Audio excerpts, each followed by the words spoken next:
Bonsoir à toutes et à tous. Jeudi 26 juin 2014, voici l'essentiel de l'actualité en Alsace. Stilkes se restructure, les avocats manifestent et reportages. À Strasbourg, des Syriens d'Alep racontent la guerre civile. À la une de l'actualité, Stilkes, le fabricant de mobilier de bureau, vient d'annoncer la fermeture de son unité de production à Vich. 230 personnes, sans compter les intérimaires, se retrouvent sur le carreau. Le groupe va délocaliser sa production en Espagne et en Europe de l'Est. Dans le Haut-Rhin, le groupe BASF veut porter plainte contre les grévistes de son usine de Huningue. Depuis lundi, la production est stoppée pour dénoncer la suppression de 140 postes sur un effectif global de 242 salariés. La direction accuse le personnel gréviste d'avoir saboté l'outil de production. Depuis des mois, les salariés de BASF à Huningue dénoncent ce plan de restructuration. Là aussi, une partie de la production sera délocalisée vers des marchés plus compétitifs, selon la direction. Les avocats ont manifesté un peu partout en France contre la réforme de l'aide juridictionnelle. Les tribunaux n'ont pas pu fonctionner normalement. L'État veut taxer les cabinets d'avocats pour financer cette aide aux justiciables les plus démunis. Mais ils étaient 200 hommes et femmes en noir à Strasbourg aujourd'hui à dénoncer cette réforme.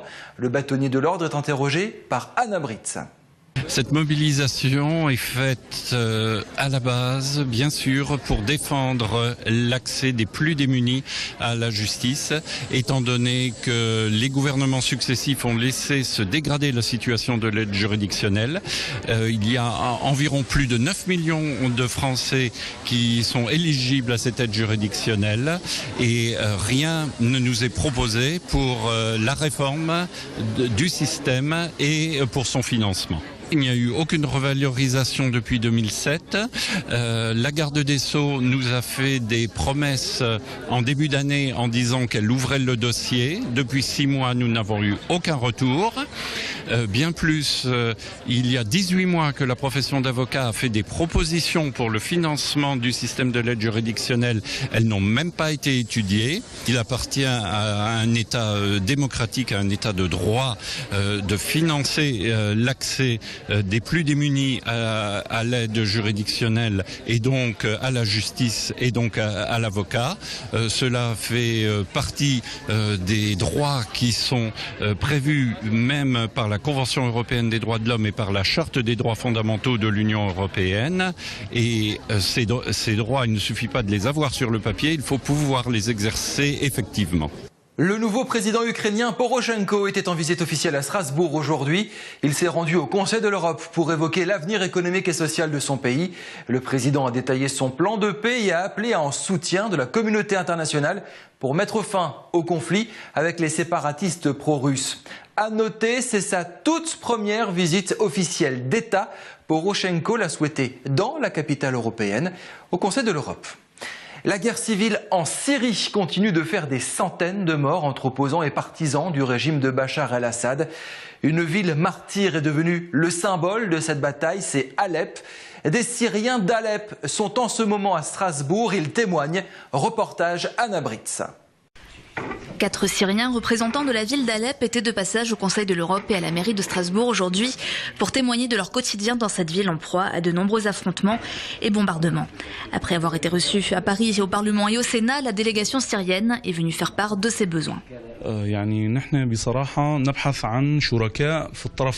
sommes venus ici pour chercher des partenaires réels, surtout ici en France, qui est connu, le pays du droit de l'homme, le pays de l'égalité, la fraternité. Donc on est venu ici pour chercher des partenaires. Ils sont la France et le peuple français, c'est l'ami du peuple syrien. Donc on n'est pas venu pour demander d'aide militaire, ça n'a rien à voir avec tout ça. On est venu pour demander des aides humaines.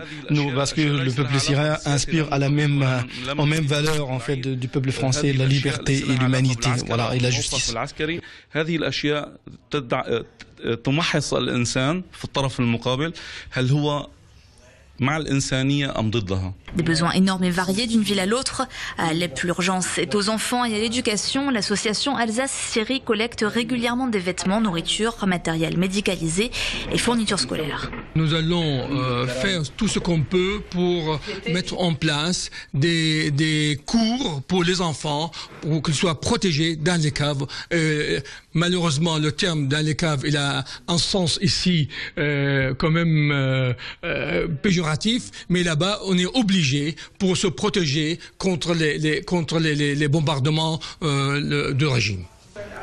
13 semi-remorques ont déjà été acheminés en Syrie par l'association. Et voici Soul Grill présenté par Olivier Anne. La marque Alsace et son partenaire, la région Alsace, présentent Sous le Grill. Renald-Rigolo, bonjour. Bonjour. Alors vous relancez et donnez de l'écho à un appel à projet pour des projets environnementaux en Alsace. Résumé brutalement, ça signifie que vous avez encore des fonds et pas assez de projets dans ce domaine dans notre région. Écoutez, oui, paradoxalement, on peut considérer qu'à la Fondation de France, il y a des fonds à redistribuer auprès des associations qui répondent à un appel à projet. Et globalement, on a régulièrement des fonds disponibles, mais on aimerait avoir quelquefois plus de projets. Alors vous avez déjà soutenu de nombreuses associations en Alsace, de la protection du Milan royal à la préservation de cours d'eau. Quels sont vos critères et quels sont les moyens dont vous disposez ? Alors d'une part, la Fondation de France, c'est bien, et on l'a évoqué précédemment, c'est répondre à un appel à projet. En ce qui concerne l'environnement, c'est sur 2 critères qui sont impératifs et complémentaires.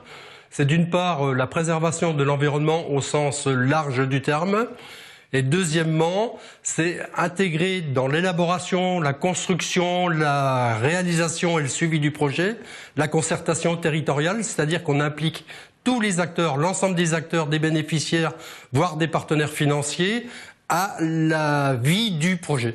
Alors justement, soutenir des projets qui ne sont souvent que des dossiers de papier, c'est une chose. Est-ce que vous validez ensuite l'utilisation de vos fonds en vérifiant ce qu'ils deviennent sur le terrain ? Alors non seulement on valide les fonds, on suit et des fois on demande des étapes intermédiaires pour connaître l'évolution du projet, mais entre autres, avant l'accord, on participe à une rencontre avec les associations qui seront subventionnées dans le futur pour expliquer avec eux et bien intégrer, bien rentrer dans la démarche pour bien comprendre les enjeux et entre autres aussi pour donner éventuellement, quand on le peut, des informations complémentaires à la structure associative qui fait appel à la Fondation de France. Alors est-ce que l'Alsace est en pointe ou à la traîne selon vous en matière de dossiers environnementaux qui vous sont proposés ? Alors paradoxalement, l'Alsace est une région très riche en associations de l'environnement. Mais c'est une région qui répond encore peu pour nous, pour la Fondation de France, notamment la délégation Lorraine-Alsace à Strasbourg. On n'a pas suffisamment pour nous de dossiers en provenance des associations d'Alsace. Et je profite de cette émission pour lancer un appel. Association de l'environnement, vous avez des projets sur la préservation de l'environnement, vous souhaitez mener de la concertation territoriale, contactez, sollicitez la Fondation de France, on répondra à vos demandes. Alors c'est pas de l'argent public que vous distribuez, mais bien des fonds qui ne proviennent que de dons privés. La Fondation de France, c'est en quelque sorte la fondation des fondations, le bras armé de multiples fondations à vocation multiple. C'est simple à gérer ça quand on s'occupe que d'environnement comme vous? Alors écoutez, nous on est un peu dans un contexte particulier, parce qu'à titre d'exemple, en tant que référent environnement Alsace-Lorraine, je suis un bénévole de territoire qui s'occupe de dossiers propres à la Fondation de France. Donc sur l'environnement qui est ma spécialisation, mais d'autre part la Fondation de France gère d'autres appels à projets sur le handicap, sur les jeunes, sur la vieillesse, sur la maladie, sur la scolarisation, sur les prisons, mais d'autre part elle gère aussi tout un ensemble de fondations, mais qui n'est pas dans notre domaine propre, nous, de bénévoles de terrain. Renald-Rigolo, merci. Merci, au revoir. La marque Alsace et son partenaire, la région Alsace, vous ont présenté Sous le Grill. La météo régionale vous est présentée ce soir par Wassila Moussaoui. La météo avec le groupe Stylé qui depuis plus de 45 ans souffle le chaud et le froid pour votre confort.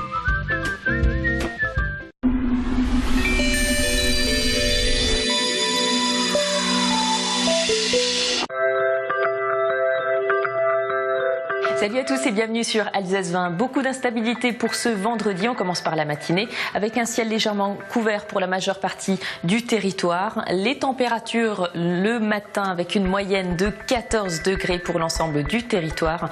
L'après-midi, eh bien, la situation va se dégrader avec un risque d'orage notamment pour Wissembourg ou encore la Petite-Pierre. Quelques averses pour Strasbourg et partout ailleurs un ciel légèrement couvert donc pour Sélestat, Colmar ou encore du côté de Saint-Louis. Les températures, elles, avec une maximale de 25 degrés pour Strasbourg, 24 degrés pour l'ensemble du Haut-Rhin, 23 degrés la minimale pour Obernai, la Petite-Pierre encore du côté de Soultz-sous-Forêt. La tendance pour le lendemain samedi, eh bien le ciel sera couvert, les températures iront de 12 à 25 degrés au cours de la journée.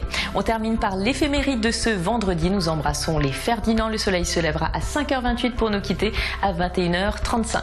Il s'agit de ma dernière météo. Je vous remercie ainsi pour votre fidélité. J'en profite aussi pour vous souhaiter un très bel été et d'excellents moments sur Alsace 20.